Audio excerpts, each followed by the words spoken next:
Assalamualaikum warahmatullahi wabarakatuh. Perkenalkan, kami dari kelompok 1 mata kuliah Statistika dan Analisis Data akan merepresentasikan hasil kajian mengenai dinamika pendidikan di Jawa Barat. Topik ini kami pilih karena dilatar belakangi oleh sebuah ironi nyata. Di tengah pengakuan global bahwa pendidikan adalah hak asasi mendasar, bahkan menjadi poin keempat dalam SDGs, yaitu akses pendidikan yang merata di lapangan masih seringkali terbentur oleh dinding ekonomi.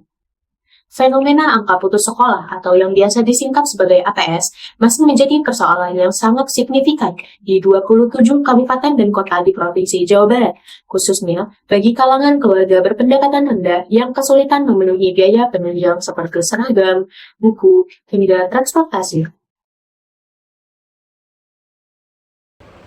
Selanjutnya, dalam penelitian ini kami menggunakan beberapa literatur terkait. Pertama, berdasarkan penelitian terdahulu dari Putri dan Muslim tahun 2024 dengan judul Analisis Faktor-Faktor yang Mempengaruhi Tingkat Partisipasi Sekolah di Indonesia, menunjukkan bahwa tingkat pendapatan per kapita memiliki hubungan positif terhadap angka partisipasi sekolah, yang berarti daerah dengan tingkat pendapatan yang lebih tinggi cenderung memiliki akses pendidikan yang lebih baik. Selain itu, berdasarkan penelitian terdahulu dari Mashkur et al. Tahun 2025 yang berjudul Faktor Penyebab dan Dampak Tingginya Angka Putus Sekolah, menunjukkan bahwa angka putus sekolah tidak hanya dipengaruhi oleh faktor ekonomi, tetapi juga oleh faktor lingkungan, keluarga, dan juga faktor pribadi.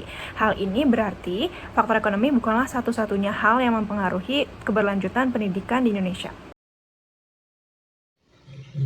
Baik, selanjutnya kita akan masuk ke bagian tujuan penelitian. Ada 3 poin utama yang ingin dicapai dalam penelitian ini. Pertama, untuk menganalisis perkembangan pendapatan per kapita di 27 kabupaten atau kota Provinsi Jawa Barat periode 2024 dan periode 2025. Yang kedua, untuk menganalisis perkembangan angka putus sekolah di wilayah dan periode yang sama. Dan yang ketiga, untuk mengetahui apakah terdapat hubungan yang signifikan antara tingkat pendapatan per kapita dengan angka putus sekolah tersebut. Melalui 3 tujuan ini, kami ingin melihat sejauh mana faktor ekonomi daerah mempengaruhi keberlangsungan pendidikan di Jawa Barat. Di sini saya akan menjelaskan sumber data yang kami gunakan.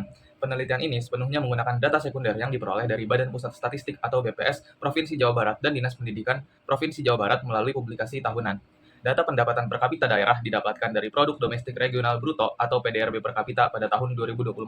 Kami menggunakan data PDRB pada tahun 2024 karena data pada tahun tersebut merepresentasikan kondisi ekonomi masyarakat yang mempengaruhi keputusan siswa untuk melanjutkan atau putus sekolah pada awal berlangsungnya tahun ajaran 2024-2025. Amatan dilakukan pada tingkat provinsi dengan rincian data per kabupaten kota 27 wilayah di Jawa Barat pada tahun ajaran 2024-2025. Baik, melanjutkan dari penjelasan teman saya. Penelitian ini menggunakan data sekunder dari BPS dan Dinas Pendidikan Provinsi Jawa Barat. Data yang digunakan mencakup PDRB per kapita tahun 2024 sebagai representasi kondisi ekonomi masyarakat pada saat itu.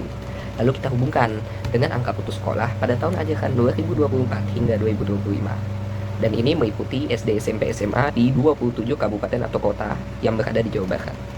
Nah, jadi pendapatan per kapita atau dalam hal ini PDRB itu berperan sebagai variabel bebas, sementara APS atau angka putus sekolah menjadi variabel terikat. Jadi kami ingin menguji apakah daerah dengan pendapatan lebih tinggi cenderung memiliki angka putus sekolah yang lebih rendah. Nah, jadi untuk menjawabnya kami menerapkan 3 metode. Pertama adalah korelasi Pearson untuk mengukur kekuatan dan arah hubungan antar variabel. Kedua, kita uji signifikansi dengan alfa sama dengan 5 untuk memastikan hubungan tersebut tuh bukan kebetulan. Nah, yang terakhir kita juga menganalisis tren temporal untuk melihat pola hubungan antar wilayah 27 tadi secara lebih menyeluruh. Dalam menjawab perumusan masalah mengenai keterkaitan ekonomi dan pendidikan, kami menggunakan 3 pendekatan utama: analisis deskriptif, korelasi Pearson, dan juga analisis tren komparatif. Pada analisis deskriptif, tujuan kami di sini adalah untuk memberikan gambaran umum mengenai karakteristik data di 27 kabupaten atau kota di Jawa Barat. Langkah-langkahnya meliputi 1. Ukuran pemusatan. Kami di sini menghitung nilai rata-rata atau mean dari pendapatan per kapita dan angka putus sekolah. Tujuannya adalah agar kita memiliki standar capaian umum sebagai pembanding bagi seluruh wilayah di Jawa Barat. Yang kedua, ukuran penyebaran. Di sini kami menghitung nilai maksimum, minimum, serta standar deviasi. Hal ini sangat krusial untuk mengidentifikasi sejauh mana tingkat ketimpangan atau disparitas yang terjadi antar daerah. Apakah kemajuannya merata atau ada gap yang sangat jauh antar kota. Yang ketiga, visualisasi data. Untuk memudahkan pembacaan, kami menggunakan diagram batang untuk memetakan PDRB per kapita di 27 wilayah tersebut. Selain itu, kami juga menggunakan scatter plot untuk melihat sebaran awal. Lalu, untuk analisis tren temporal dan komparatif, kami tunjukkan secara spesifik untuk melihat dinamika ekonomi makro dan bagaimana respon sosial masyarakat di Jawa Barat. Analisis deskriptif komparatif, di sini kami membandingkan hubungan antara tingkat pendapatan per kapita dengan angka putus sekolah pada tahun ajaran 2024 sampai 2025 secara berdampingan. Yang kedua, interpretasi implikasi. Terakhir, hasil korelasi yang kami temukan tidak hanya berhenti pada angka. Kami di sini menggunakan hasil tersebut dengan teori human capital. Fokusnya adalah untuk menjelaskan apakah benar peningkatan pendapatan di Jawa Barat berhasil menurunkan opportunity cost pendidikan. Artinya, kita ingin membuktikan apakah ketika ekonomi keluarga membaik, minat untuk sekolah tetap terjaga tanpa terganggu keinginan untuk bekerja secara dini.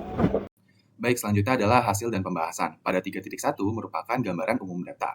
Di sini terdapat tabel yang menunjukkan data angka putus sekolah di Jawa Barat per jenjang pada tahun ajaran 2024-2025 dan juga PDRB per kapita di Jawa Barat tahun 2024. Sumber berasal dari Badan Pusat Statistik atau BPS untuk teknik analisis serta visualisasi menggunakan diagram batang atau bar chart dan juga scatter plot. Uji statistik menggunakan analisis korelasi Pearson. Tujuan analisis adalah untuk mengidentifikasi perbandingan serta pola hubungan antara tingkat perekonomian PDRB per kapita dan tingkat pendidikan angka putus sekolah di Jawa Barat. Selanjutnya, 3.2. Visualisasi distribusi data, angka putus sekolah, dan PDRB. Di sini terdapat tabel bar chart PDRB per kapita kabupaten atau kota di Jawa Barat pada tahun 2004. Diagram ini membandingkan tingkat PDRB per kapita antara kabupaten dan kota di Provinsi Jawa Barat pada tahun 2024. Nah, daerah berpendapatan tinggi itu terlihat seperti pada di Kota Bandung, Kabupaten Bekasi, dan Kabupaten Karawang. Serta daerah berpendapatan rendah terdapat di Kabupaten Pangandaran, Kabupaten Cianjur, dan juga Kabupaten Garut. Nah, sehingga grafik ini menunjukkan adanya perbedaan yang sangat signifikan yang mengindikasi terjadinya ketimpangan tingkat pendapatan antar wilayah di Jawa Barat. Baik, selanjutnya adalah visualisasi distribusi angka putus sekolah di Jawa Barat. Variasi wilayah, jumlah angka putus sekolah berbeda secara signifikan di setiap kabupaten atau kota. Tren utama, tingkat putus sekolah itu meningkat seiring dengan semakin tingginya jenjang pendidikan. Jenjang SMA mencatat angka putus sekolah paling mendominasi di hampir seluruh wilayah Jawa Barat. Baik, selanjutnya kami akan bahas mengenai analisis hubungan angka putus sekolah dan PDRB atau Produk Domestik Regional Bruto.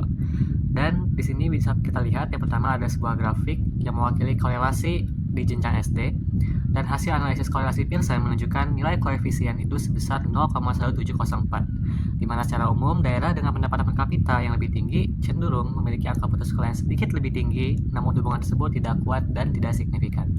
Kemudian selanjutnya kita akan melihat grafik scatter plot di jenjang SMP di mana hasil analisis korelasi Pearson menunjukkan nilai koefisien sebesar negatif 0,0738 dan secara umum daerah dengan pendapatan per kapita yang lebih tinggi memiliki angka putus sekolah yang sedikit lebih rendah, namun hubungan tersebut tidak kuat dan tidak signifikan. Kemudian selanjutnya adalah grafik scatter plot korelasi di jenjang SMA. Hasil analisis korelasi Pearson menunjukkan nilai koefisien sebesar negatif 0,1214 dan secara umum daerah dengan pendapatan per kapita yang lebih tinggi memiliki angka putus sekolah yang sedikit lebih rendah, namun hubungannya tidak terlalu kuat. Berdasarkan hasil analisis hubungan antara pendapatan per kapita dan angka putus sekolah di Jawa Barat tergolong sangat lemah. Hal ini terlihat dari nilai korelasi Pearson pada jenjang SD, SMP, dan SMA yang semuanya mendekati 0. Artinya, peningkatan atau penurunan PDRB suatu daerah tidak secara langsung mempengaruhi angka putus sekolah. Selain itu, angka putus sekolah paling tinggi ditemukan pada jenjang SMA. Oleh karena itu, permasalahan putus sekolah tidak dapat diselesaikan hanya melalui peningkatan ekonomi daerah, tetapi juga perlu didukung oleh pemerataan fasilitas pendidikan, perbaikan kondisi keluarga, dan program bantuan pendidikan yang lebih tepat sasaran. Sekian presentasi dari kelompok kami, kurang lebihnya mohon maaf. Wassalamualaikum warahmatullahi wabarakatuh.